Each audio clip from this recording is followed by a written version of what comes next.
Hello అండి అందరికీ. మా డే 3 డివోషనల్ ట్రిప్లో భాగంగా మేమైతే ముందుగా శ్రీపురం అయితే వెళ్ళామన్నమాట. శ్రీపురం వెళ్ళేటప్పుడు ఆ ఆలయం యొక్క వివరాలు అయితే నేను ఈ వీడియోలో అయితే చెప్పడం అయితే జరుగుతుంది. అలాగే నా వీడియో కనుక మీకు నచ్చినట్లయితే ఎండ్ ఆఫ్ ది వీడియో తప్పకుండా లైక్ చేయండి. మరిన్ని టెంపుల్ యొక్క సమాచారాల కోసం నా ఛానల్ని సబ్స్క్రైబ్ చేయండి. వీడియో విషయానికి వస్తే శ్రీపురంలో శ్రీ లక్ష్మీనారాయణ అమ్మవారు కొలువై ఉన్నారు. ఈ ఆలయం గురించి అయితే తెలుసుకుందాము. బంగారం, స్తంభాలు బంగారం, వాటిపై శిల్పకళ బంగారం, గోపురం విమానం, అర్ధమంటపం శటగోపం అన్నీ బంగారంతో చేసినవే. తమిళనాడులోని శ్రీపురంలో కొలువైన శ్రీ లక్ష్మీనారాయణ అమ్మవారి ఆలయము 100 ఎకరాల విస్తీర్ణం, 1500 కిలోల బంగారం, 400 మంది శిల్పుల 6 ఏళ్ల నిరంతర శ్రమ, అద్భుతమైన శిల్ప చాతుర్యం అన్నమాట. సుమారు 600 కోట్ల రూపాయలు వెరసి తమిళనాడులో శ్రీపురంలో ఉన్న శ్రీ లక్ష్మీనారాయణ అమ్మవారి స్వర్ణ దేవాలయము. ఇప్పటి వరకు స్వర్ణ దేవాలయం పేరు వినగానే మనకి వెంటనే గుర్తొచ్చేది అమృత్సర్. కానీ ఇప్పుడు ఆ ఖ్యాతిని శ్రీపురం దక్కించుకుంది. ఆలయ నిర్మాణంలో స్తంభాలు శిల్పాలను మొదట రాగి తాపడం చేశారు. ఆ తర్వాత దానిపై బంగారు రేకుల్ని 9 పొరల్లో వేసి శిల్పాలను తీర్చిదిద్దారనమాట.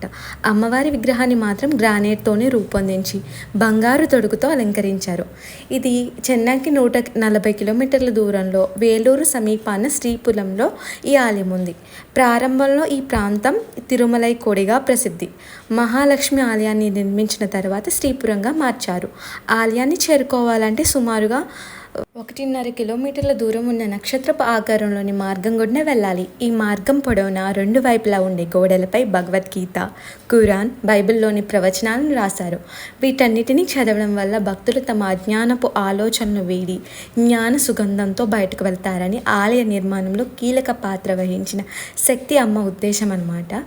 ఆలయ ప్రాంగణంలోకి ప్రవేశించగానే ప్రత్యేక మంటపం, కృత్రిమ ఫౌంటైన్లు భక్తుల దృష్టిని ఆకర్షిస్తాయి. మానవుడు తన 7 జన్మల్ని దాటుకుని ముక్తిని పొందుతాడనేందుకు చిహ్నంగా ఆలయంలోకి వెళ్లేందుకు 7 ద్వారాలను ఏర్పాటు చేశారు. వజ్రాలు, వైడూర్యాలు, ముత్యాలు, ప్లాటినంతో రూపొందించిన నగలు, స్వర్ణ కవచాలు, కిరీటంతో స్వర్ణ తామరపై ఆసీనమైన మహాలక్ష్మి దర్శనమిస్తుంది. పసిడి కాంతులతో మెరిసే మహామండపంలో నిలిచిన అమ్మవారిని దర్శిస్తే అష్ట ఐశ్వర్యాలు సిద్ధించి సంతోషప్రదమైన జీవితం లభిస్తుందని భక్తుల విశ్వాసం. ఆలయం చుట్టూ 10 అడుగుల వైశాల్యంతో నీళ్లతో నిండిన కందకం ఉంది. ఎవరి శక్తి అమ్మ అంటే ఆలయాన్ని నిర్మించిన వారు శక్తి అమ్మవారు అనమాట. నారాయణ ఆలయం నిర్మాణం వెనుక ఉన్న వ్యక్తి శక్తి అమ్మ. ఆయన ఓ రోజు బస్సులో వెళ్తుంటే శ్రీపురం వద్ద ఆకాశం నుంచి ఒక కాంతి రేఖ కనిపించిందంట. ఈ వెలుగులో నారాయణి లక్ష్మీదేవి రూపము దర్శనమిచ్చిందంట.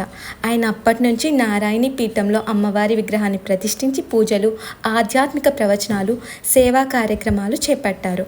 పీఠం తరపున ఉచిత వైద్యశాల, పాఠశాలను నిర్వహిస్తున్నారు. ఈ శక్తి అమ్మ భక్తులు దేశ విదేశాల్లో విస్తరించారు. అమెరికా, కెనడా దేశాల్లో ఈయన ఫౌండేషన్లు రిజిస్టర్ అయిన వివిధ కార్యక్రమాలను నిర్వహిస్తున్నాయి. ఈ స్వర్ణ దేవాలయం విరాళాల్లో ఎక్కువ శాతం విదేశాల్లో ఉన్న భక్తుల నుంచి సేకరించినవే. ప్రతిరోజు ఉదయం 5 గంటల నుండి 7:30 గంటల వరకు అమ్మవారికి అభిషేకం, అలంకారం, హారతి ఉంటాయన్నమాట. ఈ సమయాల్లో అయితే భక్తుల్ని ఆలయం లోపలికి అనుమతించరు.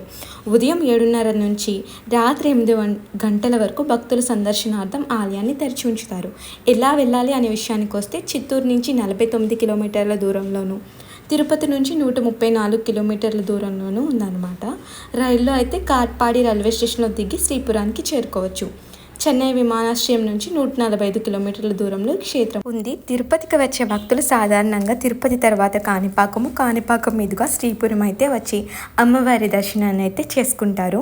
ప్రతి శుక్రవారం ఆలయంలో చాలామంది భక్తులు ఉంటారనమాట.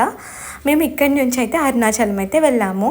నా వీడియో కనుక మీకు నచ్చినట్లయితే తప్పకుండా like, share and subscribe my YouTube channel. Thank you for watching.